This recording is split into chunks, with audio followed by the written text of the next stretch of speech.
Hello students, so welcome to the platform of aspiring aces. आज हमारे chemical bonding का होने वाला लेक्चर नंबर 3। लास्ट 2 लेक्चर जो हमने कंप्लीट किए उसके अंदर हमने कहाँ तक की चर्चा कर ली थी। हम चर्चा कर रहे थे बॉन्ड्स की, और बॉन्ड्स के अंदर हमने स्ट्रॉन्ग बॉन्ड्स तक सारे कंप्लीट कर लिए थे। तो आज हमें क्या पढ़ना है, आज हमें उसके आगे से पढ़ना है। तो बात होगी आज डाइपोल मोमेंट के बाद में वीक बॉन्ड की। मैंने आपको बोला था डाइपोल मोमेंट समझने के बाद में हम इस टॉपिक को शुरू करेंगे ताकि आपके लिए चीज़ें आसान हो जाए समझना। तो dipole moment, polarity, electronegativity difference, ये सब चीज़ें अगर आपने समझ ली है तो अब आप इजीली समझ सकते हो कि हमारे पास में जो वीक बॉन्ड्स जो बनते हैं, जो कि बन रहे हैं मेरे हाइड्रोजन बॉन्डिंग की वजह से या फिर वॉन डर वाल बॉन्ड्स की वजह से। तो मैं इनका नाम क्या ले रही हूँ, हाइड्रोजन बॉन्डिंग और वॉन डर वाल बॉन्ड। लेकिन ये बॉन्ड एक्चुअल में बॉन्ड नहीं है। एक्चुअल में ये सिर्फ एक फोर्सेस हैं जो अट्रैक्ट करके दो मॉलिक्यूल्स को साथ में रखने का काम करते हैं। एक्चुअल में कोई बॉन्ड, जैसे हमने कोवलेंट, हमने आयनिक बॉन्ड पढ़ा, वैसे ही कोई बॉन्ड्स नहीं है। तो हाइड्रोजन बॉन्डिंग मैंने क्या बताया, हाइड्रोजन बॉन्डिंग मैंने क्या बताया, ये क्या है, अट्रैक्शन का फोर्स है। तो अट्रैक्शन का फोर्स है। और मैंने आपको एक चीज़ बताई थी कि ये जो फोर्सेस हैं ये है मेरे इंटरमॉलिक्यूलर फोर्सेस, इंटरन्यूक्लियर फोर्सेस नहीं है। कोई दो एटम्स के बीच में नहीं लग रही है, दो मॉलिक्यूल्स के बीच में लगने वाले फोर्सेस हैं। तो ये मेरे फोर्सेस कौन से होंगे, attraction forces between between molecules के बीच। अच्छा, हाइड्रोजन बॉन्डिंग को हम एग्जाम्पल से समझते हैं। हाइड्रोजन नाम से मुझे पता चल रहा है कि इसके अंदर हाइड्रोजन होगा। तो इसका एग्जाम्पल अगर हम देखते हैं, एक तो हमारे पास में क्या आ जाएगा, चलिए एक HF एग्जाम्पल से समझते हैं। हाइड्रोजन बॉन्डिंग मेरी तभी होगी जब मेरा हाइड्रोजन जो है किसी एक मॉलिक्यूल के अंदर, जब मेरा हाइड्रोजन मोर इलेक्ट्रोनेगेटिव एटम से अटैच हो। हाइड्रोजन अपने से मोर इलेक्ट्रोनेगेटिव एटम से जब अटैच होता है तो उसके ऊपर चार्ज कौन सा आता है बच्चे, पॉजिटिव चार्ज आता है। और उस इलेक्ट्रोनेगेटिव एटम पे आता है partial negative charge, partial positive और पार्शियल नेगेटिव चार्ज इनके ऊपर आता है। तो यहाँ पर आप देख रहे हो कि क्या क्रिएट हो चुका है, डाइपोल क्रिएट हो चुका है। तो मेरा यहाँ पर जो ये हाइड्रोजन है इसके पास में दूसरा भी तो मॉलिक्यूल होगा HF का, और इसके ऊपर भी same partial positive partial negative. तो क्या तुम ये देख पा रहे हो कि पार्शियल नेगेटिव तो पार्शियल पॉजिटिव को अट्रैक्ट करेगा ही करेगा। तो क्या तुम्हें समझ में आ रहा है कि इन दोनों के बीच में एक फोर्स ऑफ अट्रैक्शन होगा। ऐसे ही अगर इसका आगे का मॉलिक्यूल में लेके चलती हूँ HF, तो इसके अंदर भी पार्शियल पॉजिटिव पार्शियल नेगेटिव है, डाइपोल है। तो ये भी एक जो फोर्स ऑफ अट्रैक्शन एक दूसरे के बीच में लगाएंगे। तो हाइड्रोजन बॉन्डिंग मेरी क्या है, जिसके अंदर मेरा हाइड्रोजन किसी मॉलिक्यूल के अंदर मोर इलेक्ट्रोनेगेटिव एटम से अटैच हो और उस पर पार्शियल पॉजिटिव चार्ज आए, और किसी और मॉलिक्यूल के, वो मॉलिक्यूल जरूरी नहीं HF हो, कोई और भी हो सकता है, कोई दूसरा मॉलिक्यूल भी हो सकता है, उसका इलेक्ट्रोनेगेटिव एटम उस हाइड्रोजन को, इसका इलेक्ट्रोनेगेटिव एटम इस हाइड्रोजन को क्या कर रहा है, अट्रैक्ट कर रहा है। तो ये मेरी हो रही है हाइड्रोजन बॉन्डिंग। तो ये कोई बॉन्ड नहीं बन रहा है, this is an attraction force जो हमारे मॉलिक्यूल्स को साथ में रखता है, जो मेरे मॉलिक्यूल्स को साथ में रखता है, ये मेरा अट्रैक्शन फोर्स। अभी दो तरीके के हाइड्रोजन बॉन्डिंग है, कौन सी, एक तो पढ़ेंगे इंटर और एक पढ़ेंगे इंट्रा। इंटर और इंट्रा दोनों नाम में कभी कंफ्यूज नहीं होना। इंटर का क्या मतलब होता है मेरा, दो मॉलिक्यूल्स के बीच की, दो मॉलिक्यूल्स के बीच में। लेकिन इंट्रा का क्या मतलब होता है, with in the molecule. Intra का क्या मतलब होता है, with in the molecule. Intra का मेरा मतलब होता है विद इन द मॉलिक्यूल। तो मतलब मैं हाइड्रोजन बॉन्डिंग पढ़ूंगी, एक तो पढ़ूंगी दो मॉलिक्यूल्स के बीच में, और एक मैं पढ़ूंगी विद इन द मॉलिक्यूल मेरा हाइड्रोजन बॉन्डिंग। तो एग्जाम्पल से समझते हैं। अच्छा, ये बताओ मुझे, ये वाली कौन सी थी, ये मेरे दो अलग अलग मॉलिक्यूल्स थे। भाई सेम हो, लेकिन एक HF का मॉलिक्यूल दूसरा HF का मॉलिक्यूल है तो अलग अलग, है तो दो molecule, same type of molecule है लेकिन है तो दो मॉलिक्यूल्स ना। एक HF में ही तो अकेले में हाइड्रोजन बॉन्डिंग नहीं हो जाएगी, दो HF के मॉलिक्यूल्स तो एटलीस्ट मुझे चाहिएंगे। तो ये मेरी बॉन्डिंग जो थी, ये मेरी बॉन्डिंग कौन सी थी, इंटर थी इंट्रा थी, ये मेरी बॉन्डिंग कौन सी थी, ये मेरी थी इंटरमॉलिक्यूलर, ये मेरी इंटरमॉलिक्यूलर बॉन्डिंग थी। तो इंट्रा कौन सी होगी, इंट्रा का एग्जांपल देख लेते हैं। इंट्रा कौन सी होगी, जब मेरे एक ही मॉलिक्यूल के अंदर, जब मेरे एक ही मॉलिक्यूल के अंदर इलेक्ट्रोपॉजिटिव हाइड्रोजन भी आ जाए, इलेक्ट्रोपॉजिटिव हाइड्रोजन भी आ जाए और इलेक्ट्रोनेगेटिव एलिमेंट भी आ जाए। तो अगर आप देख पा रहे हो, ये मेरे पास में क्या, नाइट्रोफिनॉल, नाइट्रोजन और ये OH ग्रुप। तो ये मेरे पास में ऑर्थो नाइट्रोफिनॉल, दोनों ऑर्थो के ऊपर है। यहाँ पर अगर आप देखोगे, गौर करोगे तो आपको दिखेगा ये हाइड्रोजन जो है मेरा, ये मेरा किसी इलेक्ट्रोनेगेटिव एटम से अटैच है, तो इसके ऊपर चार्ज क्या आएगा, इसके ऊपर आएगा charge delta positive, partial positive charge आएगा। और इसके पास में क्या होते हैं, लोन पेयर्स होते हैं भाई, इसके पास तो लोन पेयर्स होते हैं। तो यहाँ पर क्या लगेगा, यहाँ पर इन दोनों के बीच में क्या लगेगा, एक अट्रैक्शन का फोर्स लगेगा। वो अट्रैक्शन का फोर्स हाइड्रोजन बॉन्डिंग है, और वो एक ही मॉलिक्यूल के बीच में, एक ही मॉलिक्यूल में मुझे इलेक्ट्रोपॉजिटिव मिल गया है, एक ही मॉलिक्यूल में मुझे दूसरा इलेक्ट्रोनेगेटिव एटम मिल गया, दोनों के बीच में हाइड्रोजन बॉन्डिंग करा दे। तो ये वाला जो मेरे हाइड्रोजन बॉन्डिंग आई है, ये कौन सी आई है बच्चे, ये आई थी मेरी intramolecular hydrogen bonding. Hydrogen bonding तो बहुत ईजी थी, इसमें तो कोई दिक्कत ही नहीं थी, क्योंकि hydrogen is necessary, hydrogen is the necessary. तो दूसरी हमारे पास में कौन सी आती है, वॉन्डरवॉल बॉन्ड। मैंने क्या बोला, मैंने बॉन्ड लिख रही हूँ, लेकिन ये एक्चुअल में बॉन्ड तो है नहीं, एक्चुअल में तो बॉन्ड नहीं है ना, ये क्या कर रहे हैं, एटम्स को नहीं, मॉलिक्यूल्स को, मेरे मॉलिक्यूल्स साथ में रखते, फोर्स ऑफ अट्रैक्शन।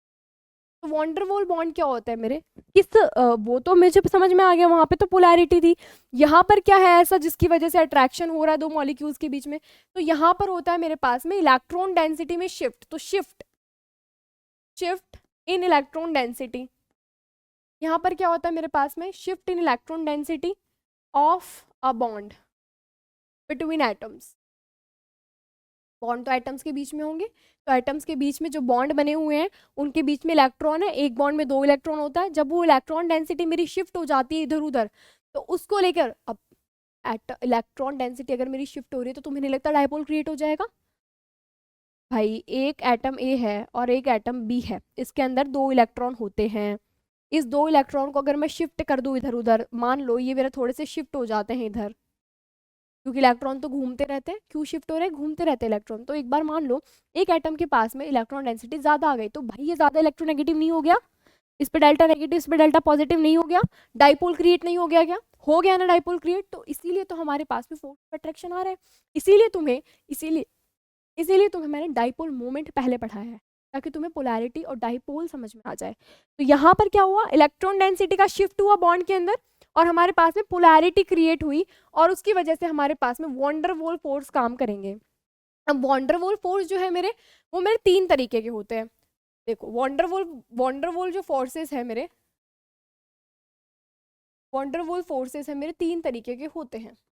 कैसे, एक तो होता है मेरा London dispersion force,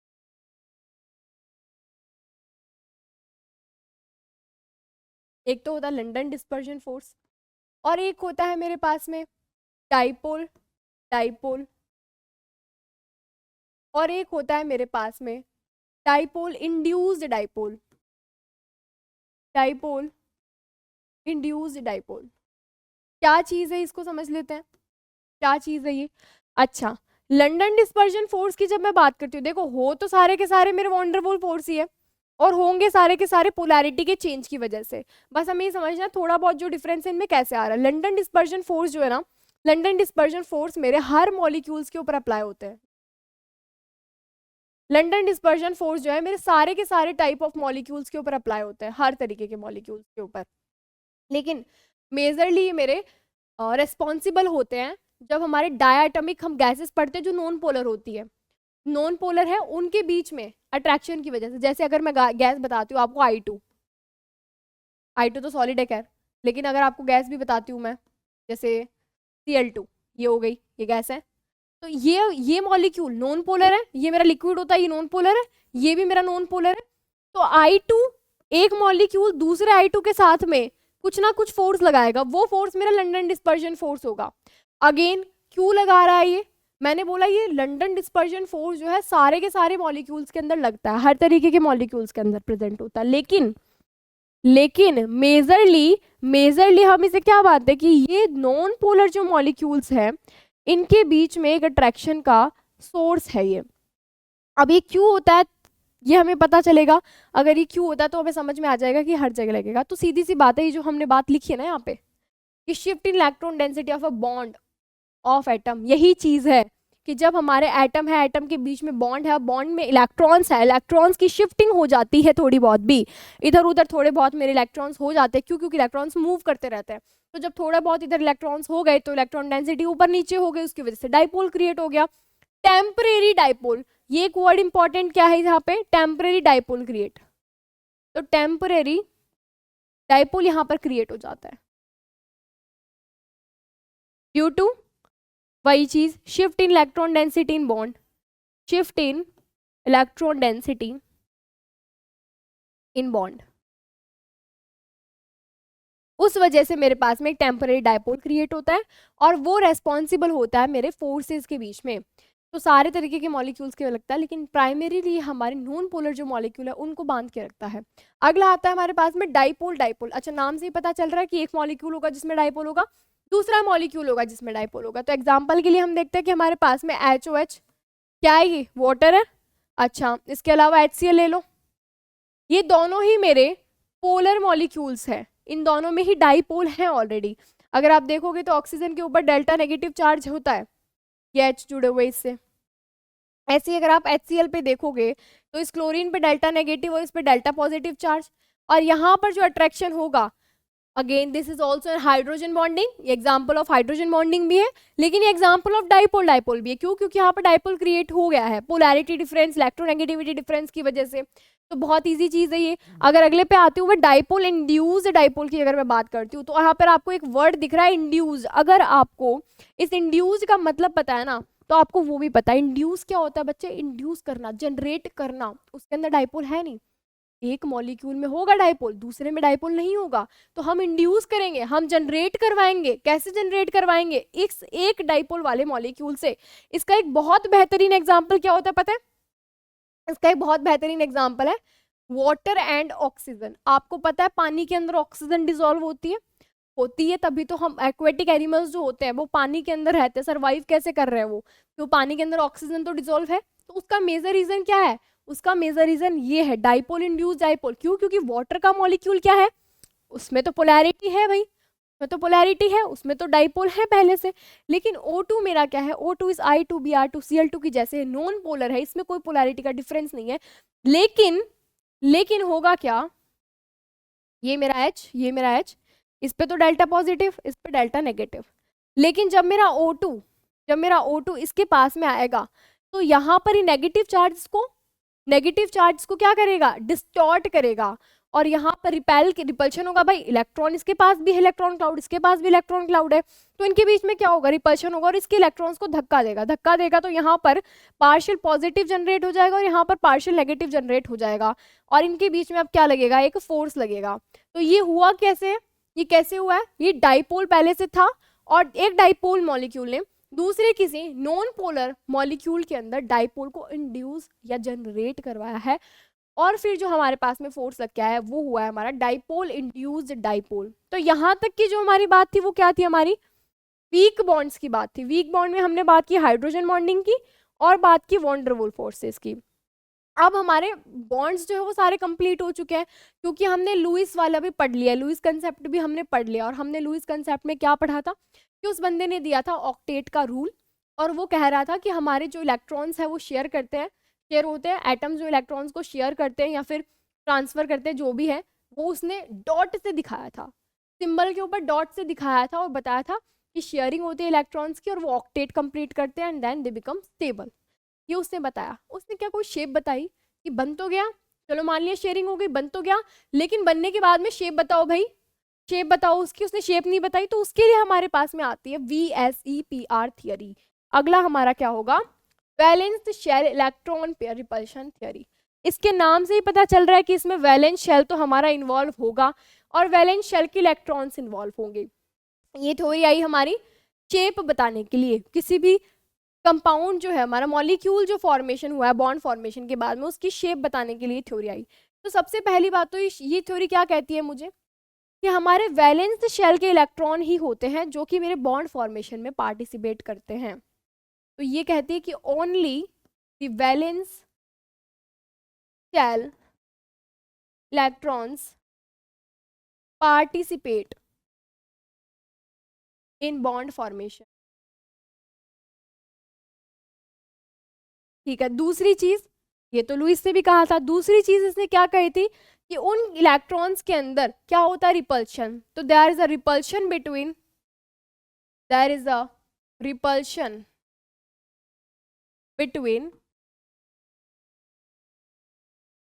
valence shell electron pair. ये तो नाम से ही पता चल रहा है कि उनके बीच में रिपल्शन होता है।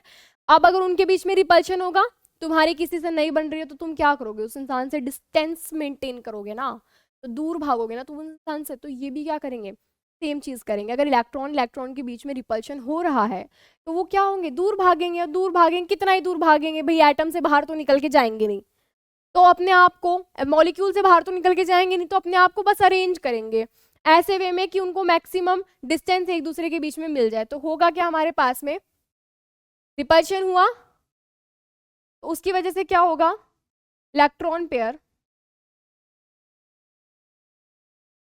हेंस दे, मतलब electron pairs arrange themselves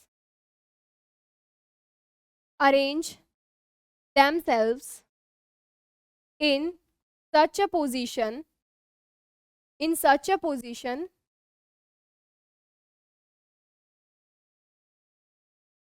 to have minimum repulsion। तो वो अपने आप को इस तरीके से अरेंज करेंगे कि उनके बीच में जो रिपल्शन है वो मिनिमम लगे। यहाँ तक क्या है। अब चौथी चीज क्या होती है हमारे पास में, चौथी चीज हमें कहती है कि रिपल्शन का ऑर्डर बताओ, क्योंकि वैलेंस शेल इलेक्ट्रॉन्स है, और वैलेंस शेल इलेक्ट्रॉन्स हमारे बॉन्ड में पार्टिसिपेट करते हैं, तो वो बॉन्ड पेयर में भी होंगे, और कुछ होंगे जो पार्टिसिपेट ना भी कर रहे होंगे, तो वो हमारे एज अ लोन पेयर पड़े रहते होंगे। जैसे कि वाटर का एग्जाम्पल है, तो तुम्हें पता ही है वाटर के अंदर भाई ऑक्सीजन ने तो 2 ही बॉन्ड बना रखे हैं हाइड्रोजन के साथ में, तो इसके 2 इलेक्ट्रॉन्स हैं यहाँ पर, लेकिन बाकी के इलेक्ट्रॉन्स कहाँ हैं, बाकी के इलेक्ट्रॉन्स तो इसके एज अ लोन पेयर पड़े हुए हैं। तो सेम चीज है हमारे पास में कि ऑर्डर बताओ, लोन पेयर भी है बॉन्ड पेयर भी है, अब रिपल्शन का ऑर्डर बताओ। तो रिपल्शन का ऑर्डर क्या आता है हमारे पास में, निकल के कि सबसे ज्यादा रिपल्शन लगेगा मेरा 2 लोन पेयर के बीच में, तो लोन पेयर का रिपल्शन ज्यादा होगा। उसके बाद में मेरा रिपल्शन होगा लोन पेयर बॉन्ड पेयर का, और देन मेरा सबसे कम रिपल्शन देखने को मिलेगा 2 बॉन्ड पेयर्स का। तो लोन पेयर मेरा ज्यादा एक दूसरे को धक्का लगाते हैं, इससे मुझे ये समझ में आता है। एक और चीज इसकी क्या थी, एक और चीज थी इसकी, वो ये थी कि अगर किसी मॉलिक्यूल में, जैसे मैंने आपको मॉलिक्यूल्स दिखाए हैं, अपन ने CO3 2- का रेजोनेंस स्ट्रक्चर देखा था, अपन ने O3 वाले का भी देखा था, तो उसके अंदर हमने देखा था रेजोनेटिंग स्ट्रक्चर्स हमारे पास में बन के आ रही थी, सही बात है ना। तो वो भी तो मॉलिक्यूल ही था, वो भी तो शेयरिंग से ही बना था, तो उसकी भी तो शेप निकालेगा ये VSEPR। लेकिन ये क्या कहता है कि रेजोनेंस अगर किसी मॉलिक्यूल में हो रहा है, उसकी वजह से उसकी शेप के ऊपर कोई फर्क नहीं पड़ेगा। तो रेजोनेंस does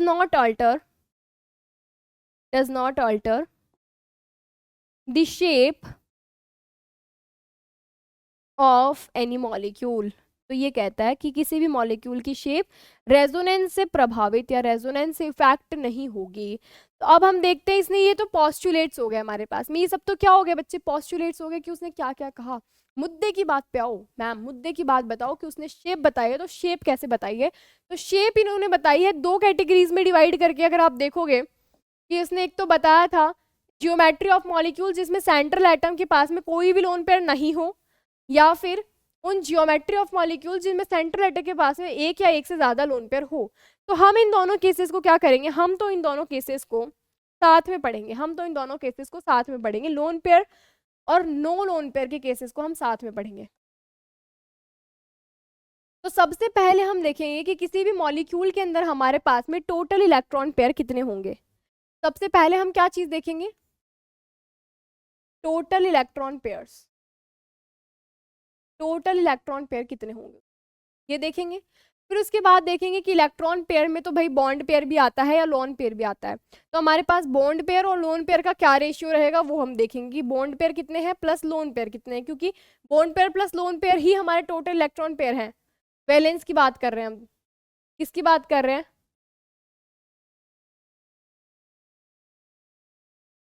अगर वैलेंस की बात करें, टोटल इलेक्ट्रॉन पेयर इन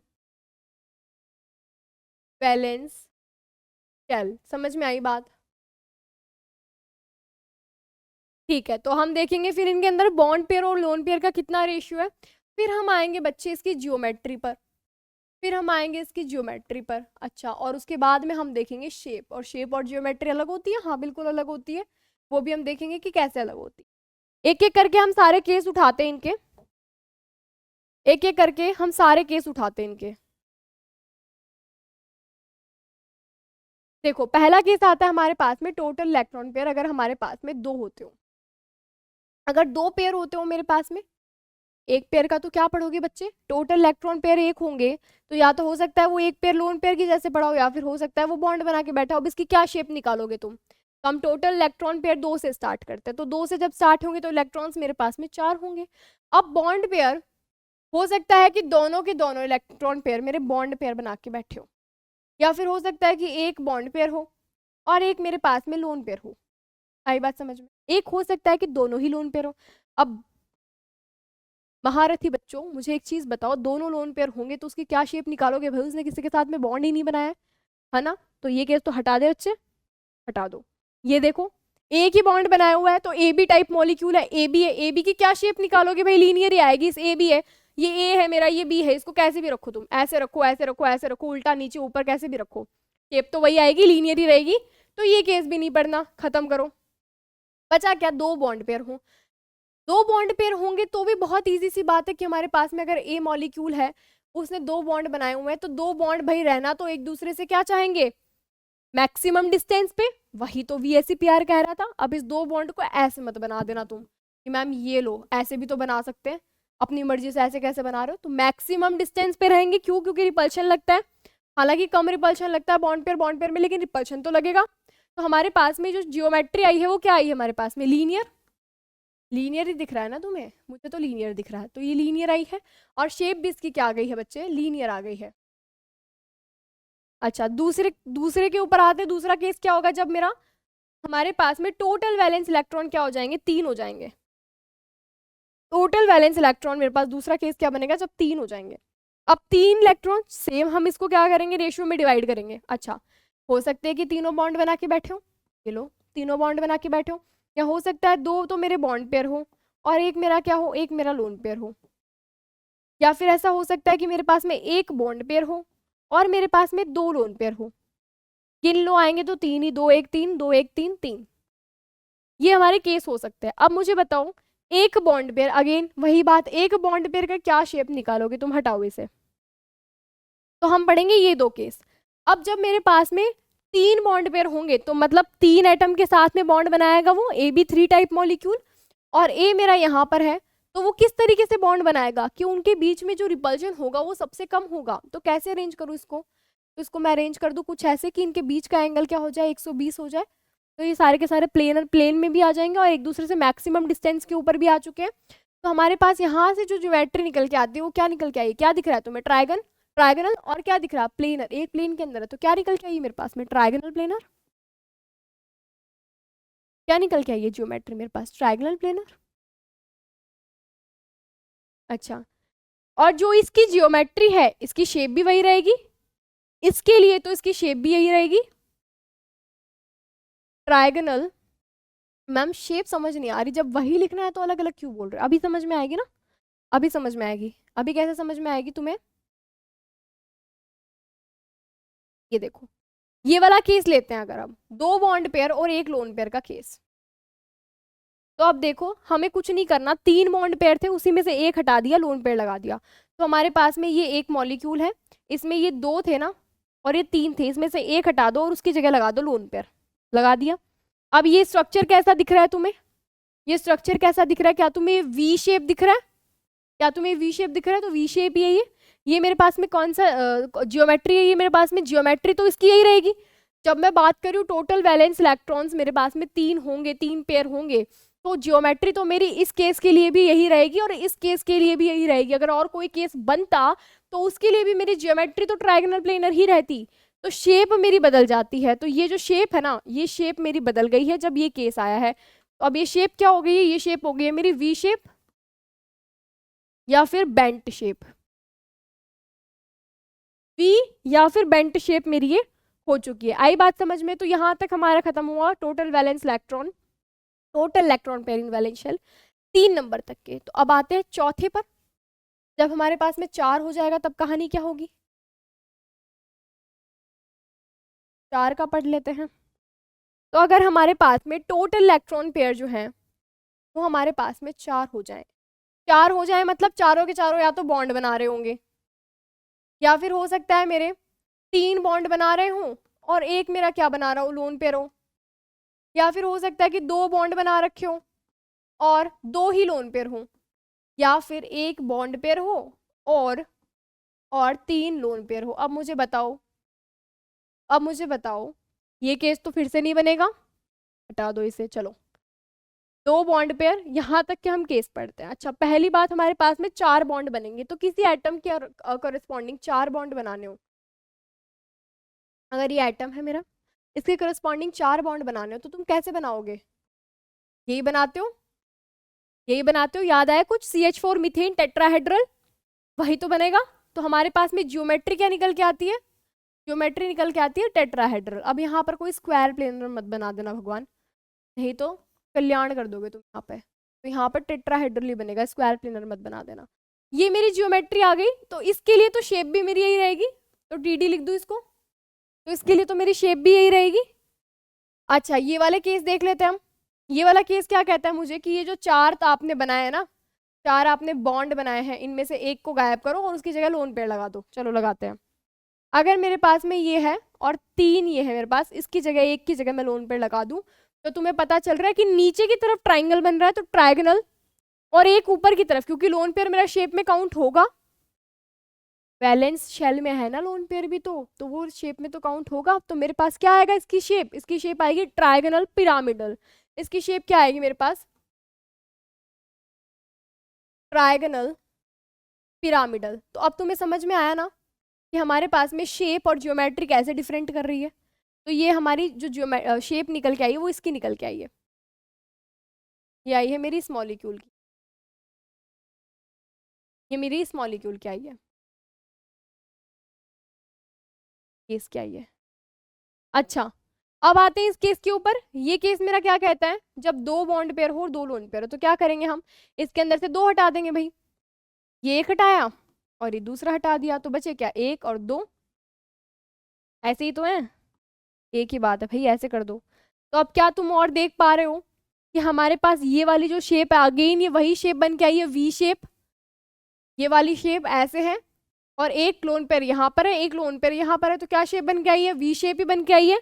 तो हमारे पास V शेप बोल दो या बेंट शेप बोल दो, V शेप बोल दूं या बेंट शेप बोल दो, इसको एक ही बात है। तो शेप इसीलिए हम पढ़ रहे हैं क्योंकि ज्योमेट्री डिफर कर सकती है, ज्योमेट्री सेम हो सकती है, लेकिन शेप हमारी डिफर करेगी। तो ये हमारे पास में खत्म हुआ ये बात, यहाँ तक कि जब हम 4 टोटल वैलेंस इलेक्ट्रॉन्स जो हम 4 पढ़ रहे हैं। आगे आते हैं 5 और 6 अभी आपको कवर करवाने। 5 पे आते हैं सबसे पहले, है ना, एकदम आराम आराम से चलेंगे, सारे केसेस समझ के चलेंगे, सारे केसेस आराम आराम से समझ के चलेंगे। ओके,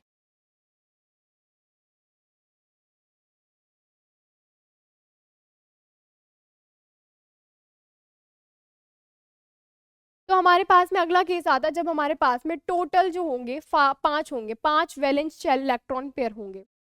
5 में हमारे पास में पॉसिबिलिटी हो सकती है कि 5 बॉन्ड पेयर होंगे, या फिर 4 बॉन्ड पेयर होंगे और एक हमारे पास में लोन पेयर होगा, या फिर 3 बॉन्ड पेयर होंगे और 2 हमारे पास में लोन पेयर होंगे, या फिर 2 बॉन्ड पेयर होंगे और 3 मेरे पास में लोन पेयर होंगे। अब आगे की बात तो बनेगी नहीं क्योंकि एक बॉन्ड पेयर आ गया, अब एक बॉन्ड पेयर में तुम क्या शेप निकालोगे, तो ये बात तो बनेगी नहीं।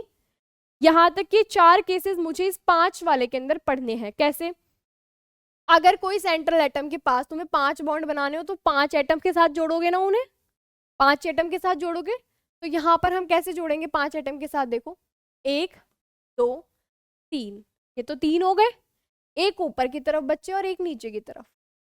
ये तीनों जो बॉन्ड दिख रहे हैं आपको, ये है मेरे एक प्लेन के अंदर, मतलब एक बॉन्ड ऐसे है, दूसरा बॉन्ड ऐसे है और तीसरा बॉन्ड ऐसे है, एक प्लेन में है। अब ऊपर नीचे 4 और एक 5, ये है मेरे 5 बॉन्ड। ये जो मेरी ज्योमेट्री बन के आई उसको मैं क्या कहती हूँ, ट्रायगोनल बाइपिरामिडल। इसे क्या कहूंगी मैं, ट्रायगोनल बाइपिरामिडल। ये मेरी क्या आई है यहाँ पर, ज्योमेट्री बन के आई। तो शेप भी इस केस में शेप भी क्या हो जाएगी, इस केस में तो शेप भी यही हो जाएगी, इस केस में, इस केस की अगर मैं बात करती हूँ आपको, तो मेरी शेप भी यही हो जाएगी, ठीक है। अब आते हैं दूसरे केस के ऊपर। दूसरा केस क्या कहता है कि यही स्ट्रक्चर है, इसी स्ट्रक्चर के अंदर तुम एक बॉन्ड को कम कर दो और एक लोन पेयर बढ़ा दो, एक बॉन्ड को कम कर दो और एक लोन पेयर बढ़ा दो, तो बढ़ा देते हैं। ये एक स्ट्रक्चर था, इसमें हमारे पास में ये तीन, हमारे पास में एक तो एक प्लेन के अंदर, और ये ऊपर नीचे हमारे अबाउट द प्लेन और बिलो द प्लेन। अब इसके अंदर मुझे क्या करना है, इसके अंदर मुझे एक हटा देना है, तो एक मैं हटाऊंगी ये वाला, कौन सा वाला, एक मैं हटाऊंगी ये वाला बॉन्ड, तो मेरे पास में क्या बनेगा, यहाँ पर बनेगा लोन पेयर। और क्या आप देख पा रहे हो कि यहाँ पर लोन पेयर बनने के बाद में आपके पास ये स्ट्रक्चर कुछ ऐसी बन रही है, ये स्ट्रक्चर मेरी कैसी बन रही है, ऐसी। आपको दिख रहा है कि ये कुछ सी सॉ शेप है, वो जो झूला हम पार्क के अंदर झूलते नहीं है, ऐसे ऐसे बैलेंस करने वाला झूला, एक तरफ एक आदमी बैठता है, दूसरी तरफ दूसरा बच्चा बैठता है और बैलेंस होता है वो, तो ये वो वाला झूला नहीं दिख रहा, सी सॉ शेप, तो ये वही है। तो ये जो शेप निकल के आती है मेरे पास में, ये शेप कौन सी निकल के आती है, ये शेप निकल के आती है सी सॉ शेप। तो मैं इसको इधर ले आऊं, इसको हम इधर ले आते हैं, ठीक है। अच्छा, अब बात करते हैं इनकी।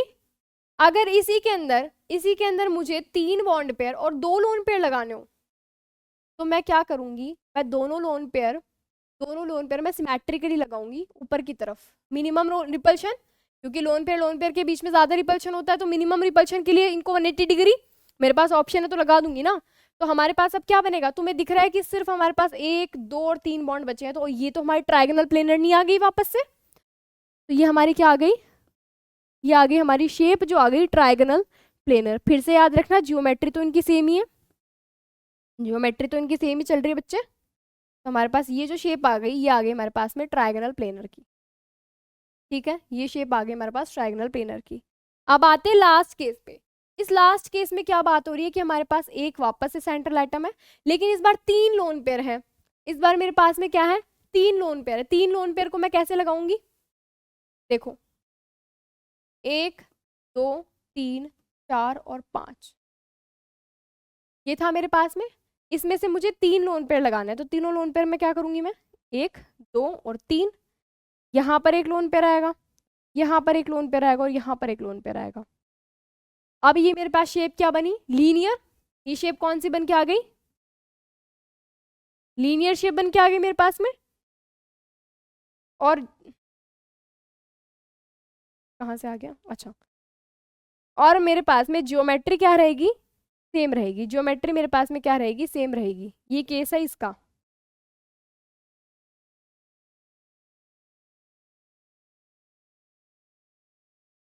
अच्छा, तो ये केस मेरा किसका है,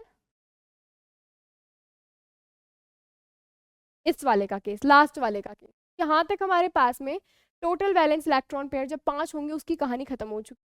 अगले हम देखेंगे कि अगर मेरे पास में टोटल वैलेंस इलेक्ट्रॉन जो हो 6 हो, ये हमारा होगा लास्ट केस, ठीक है। इसके बाद में हमारा हमारा VSEPR तो खत्म हो जाएगा। कैसे, देखो, अगर हमारे पास में 6 हो टोटल वैलेंस इलेक्ट्रॉन, तो हमारे पास में पॉसिबिलिटीज भी बहुत सारी बनेंगी। 6 बॉन्ड पेयर बन सकते हैं, 5 बॉन्ड पेयर और एक लोन पेयर बन सकता है, और 4 बॉन्ड पेयर और 2 लोन पेयर बन सकते हैं। ऐसे ही 3 बॉन्ड पेयर आ सकते हैं और एक लोन पेयर बन सकता है, या फिर 2 बॉन्ड पेयर, एक लोन पेयर। सारी कंडीशंस को एक बार हम एक एक करके देख लेते हैं। सबसे पहली बात, तो जब 6 बॉन्ड पेयर मेरे पास में होंगे, ये एक ए, इसके साथ मुझे बनाने 6 बॉन्ड। 6 बॉन्ड कैसे बनाऊंगी मैं, 1, 2, 3, 4, 5 और 6, ये मैंने 6 बॉन्ड बना दिए। ये जो जियोमेट्री है इसे क्या कहेंगे, ऑक्टाहेड्रल। इस जियोमेट्री, भाई टेट्राहेड्रल और ऑक्टाहेड्रल तो आपने सुना हुआ ही होता है, तो ये मेरे पास में कौन सी जियोमेट्री है, ऑक्टाहेड्रल की। ये क्या है मेरा, ऑक्टाहेड्रल। तो जब 6 बॉन्ड पेयर हैं तो इसकी जो शेप है वो भी ऑक्टाहेड्रल ही आएगी ना, ये भी मेरे पास ऑक्टाहेड्रल ही है। अब इसका देखते हैं दूसरा केस। दूसरे केस में क्या करना है, कुछ नहीं करना है, एक एक बॉन्ड हटा के हमें एक एक लोन पेयर लगाते हुए चल देना है। सिर्फ एक एक बॉन्ड हटाना है बच्चे, और एक एक लोन पेयर लगा के हमें चल देना है। इसमें क्या करेंगे हम, इसमें देखो, एक बॉन्ड हटा दूं, एक बॉन्ड हटा दिया, ये हटा दिया। अब क्या कर दूं, इसकी जगह लगा दूंगी लोन पेयर। क्या शेप बनी है मेरे पास में, ये तो स्क्वायर है, ये तो 4 स्क्वायर बन रखे हैं ना भाई ऐसे, और ऊपर क्या है, एक बॉन्ड है, तो स्क्वायर पिरामिडल हमारे पास शेप क्या है, ये स्क्वायर स्क्वायर पिरामिडल, इसे क्या कहोगे, स्क्वायर पिरामिडल। इसे हम लिखते हैं शेप के अंदर, ये आगे हमारे पास में एक शेप, किसकी आई है ये शेप, ये आई है इसकी, ठीक है। इनको हम आगे डिस्कस कर लेंगे आगे वाले पेज पे, इसको हम आगे वाले पेज पे डिस्कस। तो हमारे पास में शेप किसकी आई है ये, इस वाले केस की। अगर हमारे पास में 4 बॉन्ड पेयर हों और 2 लोन पेयर हों तब क्या होगा हमारे पास में, अगेन सेम थिंग, हम ये तो बनाएंगे, ये तो बनाना ही है ना, ये तो बनाना ही है। अब यहाँ पर क्या कर देना है, 2 हमारे पास में ये हटाने हैं बॉन्ड, तो 2 सिमेट्रिकली बॉन्ड मैं हटा दूँ और उनकी जगह क्या लगा देना है, लोन पेयर। क्या बन गया बेटा, ये स्क्वायर, एक ही प्लेन में स्क्वायर प्लेनर, क्या बन गया मेरे पास में, ये स्क्वायर प्लेनर, ये स्क्वायर प्लेनर आ गई, ये शेप आई है मेरी। ज्योमेट्री तो आपको पता है हमारी सेम चल रही है एक स्टेरिक नंबर के लिए। अब बात करते हैं हम आगे वाले केस पे, जो आएगा मेरा 3 बॉन्ड पेयर और 3 लोन पेयर का। अब जो केस आएगा मेरा 3, वही स्टेरिक नंबर तो हमारा वही चल रहा है, स्टेरिक नंबर तो हमारा वही चल रहा है, उसी के अंदर हम नेक्स्ट केस पढ़ रहे हैं। और वो नेक्स्ट केस हमारे पास में क्या है, वो नेक्स्ट केस हमारे पास में क्या है, 3 बॉन्ड पेयर, 6 का ही केस है ये, 3 bond pair plus 3 lone pair, तो हम वही ऑक्टाहेड्रल शेप बनाते हैं, ये लो। और इसके अंदर से हम क्या करते हैं, 3 बॉन्ड गायब कर देते हैं, 1 2 3, और जब ये बॉन्ड गायब किए तो इनकी जगह लगेगा लोन पेयर, की जगह लगेगा लोन पेयर। और ये शेप आपको भले ही देखने में ना लग रही हो, लेकिन ये शेप जो निकल के आएगी मेरी, ये शेप मेरी आएगी टी शेप, ये मेरी आएगी टी शेप, तो इसको भी हम शेप में लिख लेते हैं। अच्छा, अगला वाला हमारे पास में ऑप्शन क्या आता है, 2 बॉन्ड पेयर हो और बाकी सारे जो 4 बच गए हैं वो सारे के सारे लोन पेयर हो जाए। जब 4 बच गए हैं वो लोन पेयर कैसे होंगे, मैंने बोला था ये हमारे पास में ऑक्टाहेड्रल ज्योमेट्री, क्या करना है, इसमें से 4 बॉन्ड हटाने हैं, ये हटा दिए, 4 बॉन्ड हटाने और क्या लगाना है, उनकी जगह लोन पेयर लगा देना है, 1 2 3 और 4, क्या बना है ये, लीनियर शेप। कौन सी शेप आई है ये, linear shape.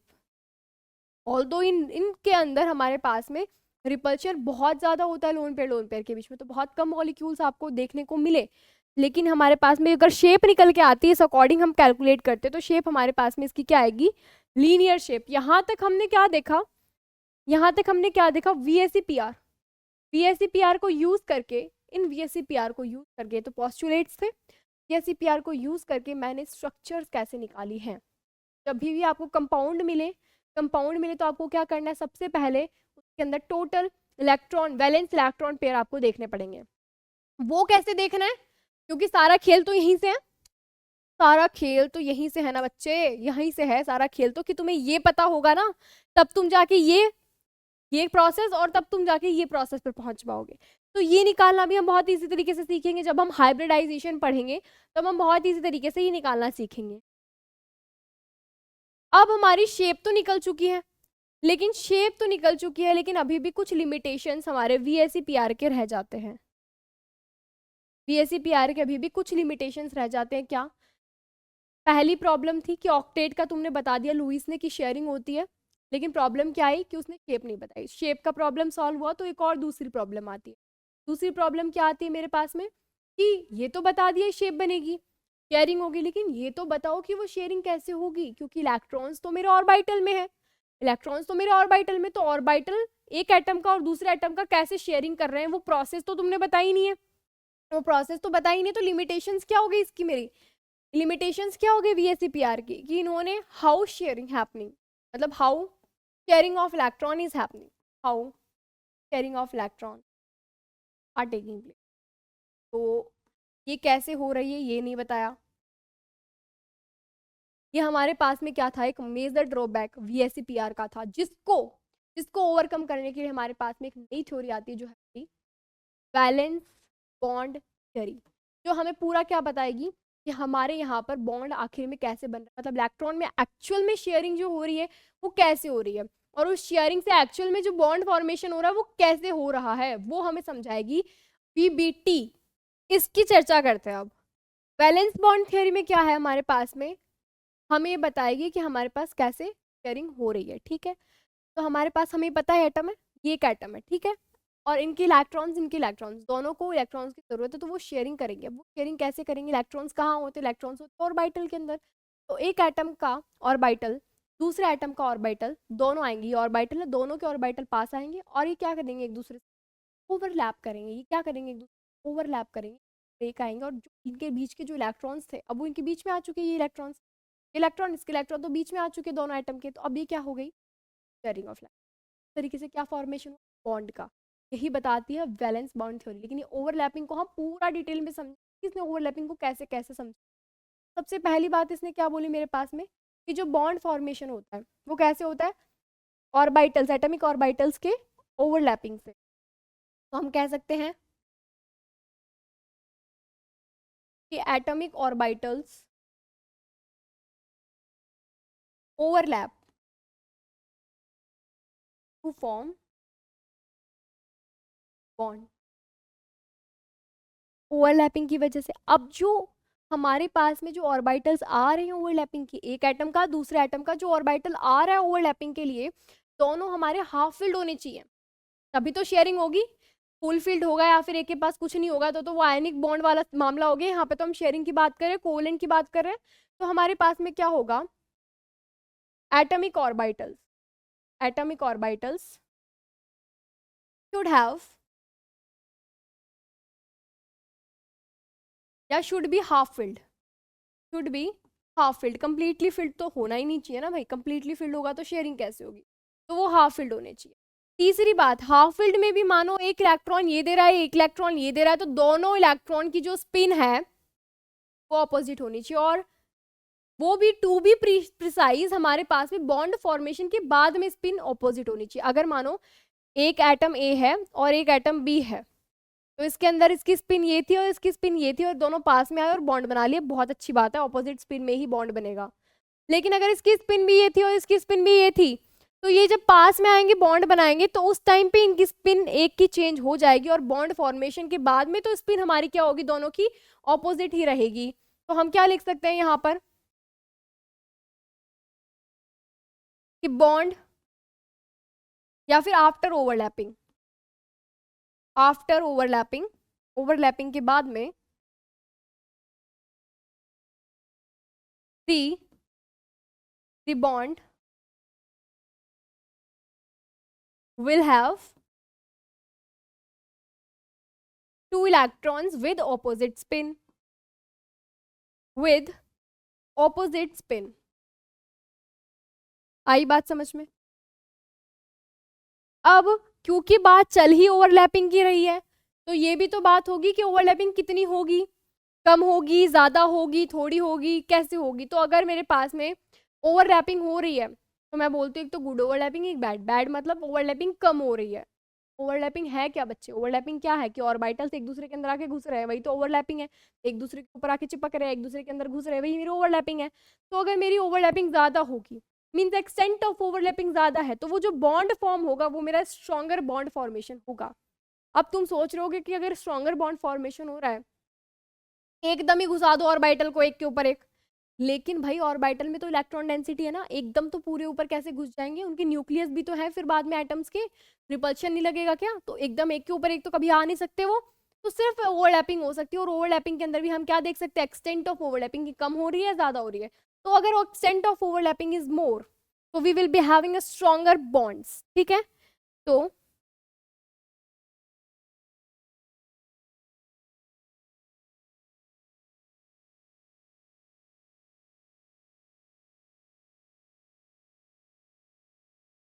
extent of overlapping decides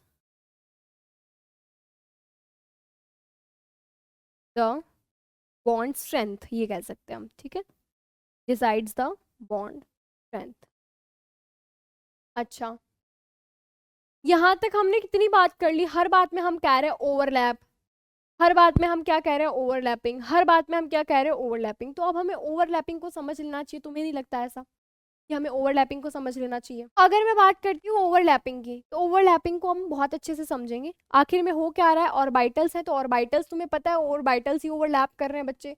तो ऑर्बिटल्स तो मेरे पास में 4 तरीके के होते हैं, एस होता है, पी होता है, डी होता है, एफ होता है। हमें किन की ओवरलैपिंग पढ़नी है, हमें अभी एस और पी की ओवरलैपिंग समझनी है। और ओवरलैपिंग जो हो रही है मेरी, जो एटम के ऑर्बिटल्स की ओवरलैपिंग हो रही है, वो मेरी 2 तरीके से हो सकती है। ऑर्बिटल्स की जो ओवरलैपिंग है, ओवरलैपिंग अगर मैं कहती हूँ, वो मेरी 2 तरीके से हो सकती है। एक हो सकती है हेड टू हेड ओवरलैपिंग, एक तो हो सकती है मेरी हेड टू हेड ओवरलैपिंग, और एक हो सकती है मेरी साइड वाइज ओवरलैपिंग। एक हो सकती है मेरी, अब ये क्या होती है हम समझेंगे जब हम एग्जाम्पल से पूरा समझेंगे ना। तो ओवरलैपिंग हेड टू हेड भी हो सकती है, ओवरलैपिंग मेरी साइड वाइज भी हो सकती है। उसके अलावा ओवरलैपिंग के लिए एक और कंडीशन होती है कि भाई जब ये एटॉमिक ऑर्बिटल ही एटॉमिक ऑर्बिटल ही जब एक दूसरे के पास में आएंगे ओवरलैप करने के लिए, तो ओवरलैप करने के लिए जो इनकी डायरेक्शन है, ये जो अप्रोच कर रहे हैं एक दूसरे को, उस एक्सिस को तो सेम होना जरूरी है ना। सेम होना इन द सेंस एक पर्टिकुलर एक्सिस की हमें नीड होती है इनकी ओवरलैपिंग के लिए। मानो ये ऑर्बिटल और ये ऑर्बिटल इस एक्सिस पे, ये क्या है मेरी एक्स एक्सिस, ये एक्स एक्सिस होती है ना, ये वाई एक्सिस होती है, फिर ऐसे निकाल दो तो वो क्या हो जाएगी जेड एक्सिस। तो अगर एक्स एक्सिस के ऊपर मैं ऑर्बिटल्स को लेकर आ रही हूँ तो वो हो जाएंगे ओवरलैप। लेकिन अगर ये ऑर्बिटल्स ऐसे ही है और मैं क्या कर रही हूँ उनको, ये ऑर्बिटल्स ऐसे हैं तो मैं क्या कर रही हूँ उनको, अगर ऐसे लेके जा रही हूँ तो कभी ओवरलैप होंगे क्या, नहीं होंगे। अगर मुझे ये ऑर्बिटल्स ऐसे है तो ऐसे नहीं लेके जाना, मुझे इनको वाई एक्सिस के थ्रू, अगर मुझे वाई एक्सिस के थ्रू लाऊंगी तब इनके बीच में ओवरलैपिंग होगी, तब इनके बीच में ओवरलैपिंग होगी, नहीं तो ओवरलैपिंग नहीं होगी। इसीलिए हमारे पास में एक एक्सिस, एक पर्टिकुलर एक्सिस का होना जरूरी है ओवरलैपिंग के लिए। तो हमारे पास उस एक्सिस को क्या कहते हैं, उस एक्सिस को कहते हैं इंटरन्यूक्लियर एक्सिस। और उस एक्सिस को क्या कहते हैं, इंटरन्यूक्लियर एक्सिस। तो मैं शॉर्ट में क्या बोलूंगी बच्चे, INA। क्या बोलूंगी, INA। तो आओ अब एक एक करके हम क्या कर ले, इनकी ओवरलैपिंग समझ ले। और जो बॉन्ड तुमने आज तक सुने कि सिग्मा बॉन्ड का फॉर्मेशन हो रहा है, पाई बॉन्ड का फॉर्मेशन हो रहा है, वो फॉर्मेशन एक्चुअल में ओवरलैपिंग से कैसे हो रहा है उसको समझते हैं। तो सबसे पहले हम क्या करेंगे, सबसे पहले हम बात करेंगे कि हमारे पास में एस ऑर्बिटल के साथ ओवरलैप हो रहा है। एस ऑर्बिटल कैसा होता है भाई, एस ऑर्बिटल कैसा होता है, स्क्वायर होता है, ये लो, ये स्क्वायर होता है, ये लो। अब ये जब ओवरलैप करेगा तो अगर मैं इसकी INA इंटरन्यूक्लियर एक्सिस मतलब जिस डायरेक्शन में मुझे इनकी क्या करानी है, ओवरलैपिंग करानी है, मैं इनको उधर, जिस डायरेक्शन में मुझे इनकी ओवरलैपिंग करानी है, अगर वो इंटरन्यूक्लियर एक्सिस इनकी क्या रखती हूँ, एक्स एक्सिस रखती हूँ।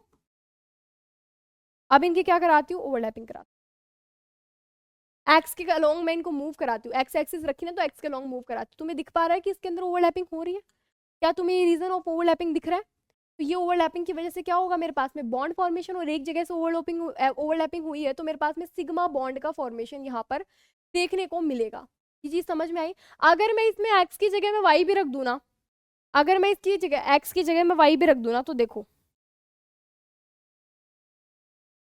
अगर मैं एक्स की जगह में वाई भी रखती हूँ तो मैं क्या करूंगी, इस बार इसको वाई, ये एक्सिस वाई होगी मेरी, ये एक्सिस वाई होगी तो वाई के अलॉन्ग इसको मूव करवाऊंगी और देखो मुझे फिर से ओवरलैपिंग देखने को मिलेगी, मुझे फिर से ओवरलैपिंग देखने को मिलेगी। तो यहाँ पर तो मैं एक्सिस चाहे एक्स ले रही हूँ, वाई ले रही हूँ या जेड ले रही हूँ, मेरे तीनों ही केस में मुझे सिग्मा बॉन्ड फॉर्मेशन दिख रहा है। तीनों ही केस में मुझे सिग्मा बॉन्ड का फॉर्मेशन दिख रहा है। यहाँ तक तो मेरी एस के साथ में बात खत्म होगी। क्या क्या होगा जब मेरा एस के साथ में पी ऑर्बिटल आ जाए, और पी तो मेरा जो है सब शेल 3 होता है, पी एक्स भी होता है, पी वाई भी होता है, पी जेड भी होता है। तो एक एक लेके चलते हैं, पी एक्स आ सकता है, या फिर मेरा एक्स पी वाई आ सकता है, या फिर मेरा एस पी जेड आ सकता है। इस तरीके से कुछ कहानी चल सकती है। तो अब इंटरन्यूक्लियर एक्सिस देखो, अब तुम्हें खुद को फील होगा कि इंटरन्यूक्लियर एक्सिस अगर मैं इस केस में अगर मैं इंटरन्यूक्लियर एक्सिस सबसे पहले क्या ले रही हूँ, एक्स ले रही हूँ, क्या ले रही हूँ, एक्स ले रही हूँ, और सबसे पहले मैं बनाऊंगी, तो मैं बनाती हूँ। ये हो गया मेरा पी ऑर्बिटल, और ये क्या हो गया मेरा एस ऑर्बिटल, और इन दोनों को क्या कराऊंगी, ओवरलैपिंग कराऊंगी। ये पी ऑर्बिटल है मेरा, इसको मैं इंटरन्यूक्लियर एक्सिस ले रही हूँ एक्स, तो मेरे पास एक्स के लॉन्ग मूव कराऊंगी और तुम्हें देखने को मिलेगी ओवरलैपिंग। ये मिल गई देखने को ओवरलैपिंग, ओवरलैपिंग देखने को मिल गई। यहाँ पे क्या हुआ है, एक बार ओवरलैपिंग हुई है, कौन सा बॉन्ड फॉर्म हुआ है बेटा, सिग्मा बॉन्ड। कौन सा बॉन्ड फॉर्म हुआ है, सिग्मा। यही मैं इंटरन्यूक्लियर एक्सिस अगर इसकी मैं वाई कर दूँ तो वाई भी करके देख लेते हैं, चलो वाई भी करके देख लेते हैं दोनों की। ये क्या है मेरे पास p ऑर्बिटल, ये मेरे पास है s। तो अब मैं क्या करती हूँ, इनकी ओवरलैपिंग कराती हूँ y डायरेक्शन में, ओवरलैपिंग कराती हूँ इनकी y डायरेक्शन में। इसको यहाँ रखती हूँ और इसको मैं y डायरेक्शन, ये क्या है इसकी y एक्सिस है भाई, ऐसे लेके आ रही हूँ तो x एक्सिस है, ऐसे लेके आ रही हूँ तो ओवरलैपिंग करा रही हूँ तो y एक्सिस है ना। तो अगर मैं इसको y एक्सिस के अलॉन्ग मूव करवाती हूँ तो तुम देखोगे यहाँ पर ओवरलैपिंग तुम्हें नहीं देखने को मिलेगी, यहाँ पर ओवरलैपिंग नहीं देखने को मिलेगी। क्यों? यहाँ पर इस जगह पे तो नो इलेक्ट्रॉन डेंसिटी जीरो है ना मेरी, इलेक्ट्रॉन डेंसिटी इस जगह पे तो कुछ नहीं है भाई, तभी तो यहाँ पे से लोब ज्यादा है हमारे, क्योंकि इलेक्ट्रॉन डेंसिटी इधर है, इधर तो है ही नहीं, तो इधर तो ओवरलैपिंग हुई नहीं। तो हमारी जब पी एक्स के साथ में एस मेरा, जब मेरा एक्स पी एक्स के साथ में और ओवरलैप करता है तो हमारी इंटरन्यूक्लियर एक्सिस जब एक्स होगी तभी मेरे पास में सिग्मा बॉन्ड का फॉर्मेशन होगा। अब तुम चाहे वाई लेके देख लो, तुम चाहे जेड लेके देख लो भाई, जैसे एक्स के परपेंडिकुलर वाई है और y से नहीं बन रहा बॉन्ड, तो वैसे x के परपेंडिकुलर z है तो z से भी नहीं बनेगा, तो z से भी नहीं बनेगा, तो हमारे पास में ये केस तो खत्म ही हो गया ना, इससे भी नहीं बनेगा और इससे भी नहीं बनेगा, तो सिर्फ x एक्सिस ही है जो मेरा सिग्मा बॉन्ड का फॉर्मेशन यहाँ पे करवा सकती है। यही बात समझ में? अच्छा, दूसरे पे आते हैं। सेम यहाँ पर क्या होगा पी वाई के केस में, जब मेरी एस ऑर्बिटल जो होगा पी वाई के साथ में ओवरलैप करेगा तो उसके लिए भी सिग्मा बॉन्ड के फॉर्मेशन के लिए मुझे इंटरन्यूक्लियर एक्सिस वाई ही लेनी पड़ेगी। क्यों लेनी पड़ेगी? इसको देखो, इसको देखो, इसको भी देखो, ये हमारे पास में क्या है, ये मेरे पास में है एस ऑर्बिटल। अच्छा, ये मेरे पास में एक्सिस बनाती हूँ वाई और इस पे बनाती हूँ मैं पी ऑर्बिटल। अब कराते हैं इनकी ओवरलैपिंग, ठीक है? अब देखते हैं इनकी ओवरलैपिंग करा के। मैंने क्या बोला? वाई डायरेक्शन में, वाई डायरेक्शन ये होगी एक्सिस, भाई ये एक्सिस मेरी वाई है ना, तो वाई के अलॉन्ग मैं मूव कराऊंगी इसको। तो अगर मैं इसको उठा के वाई के अलॉन्ग मूव करवाती हूँ तो आपको देखने को मिल जाएगी ओवरलैपिंग। लेकिन अगर यही बात मैं एक्स के अलॉन्ग कराऊँ, तो यही इसको उठाऊं यहाँ से, देखो एक्स के अलॉन्ग लेकर आऊँ, इसको एक्स के अलॉन्ग लेकर आऊँ, तो क्या तुम्हें ओवरलैपिंग देखने को मिलेगी? नहीं देखने को मिलेगी। ये वापस देखो वही प्लेस जहाँ इलेक्ट्रॉन डेंसिटी नहीं है, ओवरलैपिंग ही नहीं हुई है इनकी। तो हमारे पास में ये चीज हमें क्या समझ में आई? एक कॉमन चीज हमें समझ में आती है,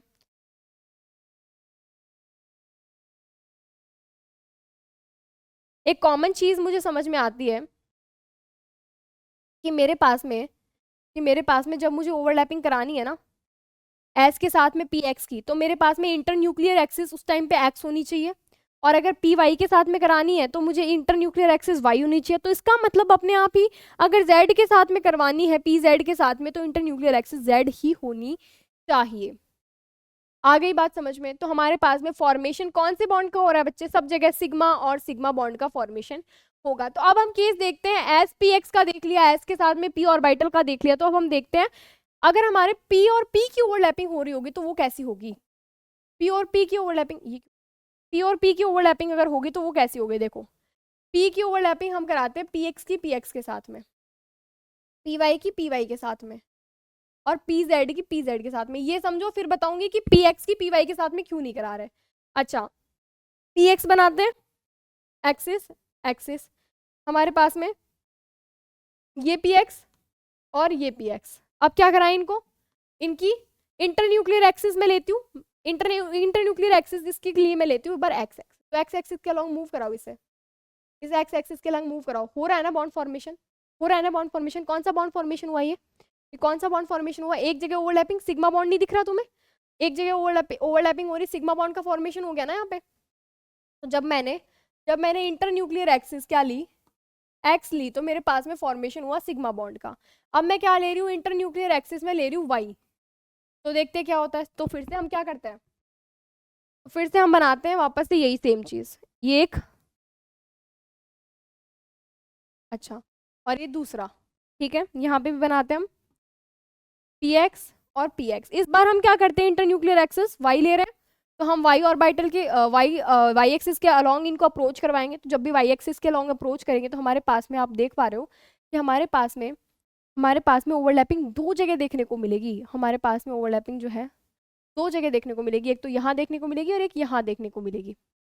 तो ये दो जगह ओवरलैपिंग का मतलब ये मेरा फॉर्मेशन हो रहा है पाई बॉन्ड का। ये किसका फॉर्मेशन हो रहा है? मेरा पाई बॉन्ड का। तो जब मैंने समझ में आई कुछ चीज, मैं क्या कहना चाह रही हूँ, समझ में आई कि हमारे पास में पी एक्स को पी एक्स के साथ में ओवरलैप जब करा रहे, एक्स मान के, एक्स था ना जो ऑर्बिटल ओवरलैप करा रहे, उसी की एक्सिस लिए तो सिग्मा बॉन्ड, उसके परपेंडिकुलर कोई एक्सिस ले ली तो पाई बॉन्ड। अगर तुम जेड लोगे ना, जेड लोगे तो भी तुम्हारे पास पाई बॉन्ड ही निकल के आएगा। क्यों? क्योंकि वो भी तो एक्स के परपेंडिकुलर ही है। सिमिलरली अगर तुम पैटर्न को एनालाइज कर पा रहे हो तो तुम ये खुद भी कर सकते हो। कैसे? अगर तुम पैटर्न को एनालाइज करो तो पी वाई के साथ में जब मैं इंटरन्यूक्लियर एक्सिस सेम लूं, जैसे एक्स के साथ में ली थी तो वाई के साथ में लेती हूँ, तो अगर इंटरन्यूक्लियर एक्सिस में वाई लेती हूँ तो मेरे पास सिग्मा बॉन्ड फॉर्मेशन होगा। लेकिन वाई के अलावा कोई ले लेती हूँ एक्स या जेड तो मेरे पास में क्या होगा? पाई का बॉन्ड फॉर्मेशन होगा।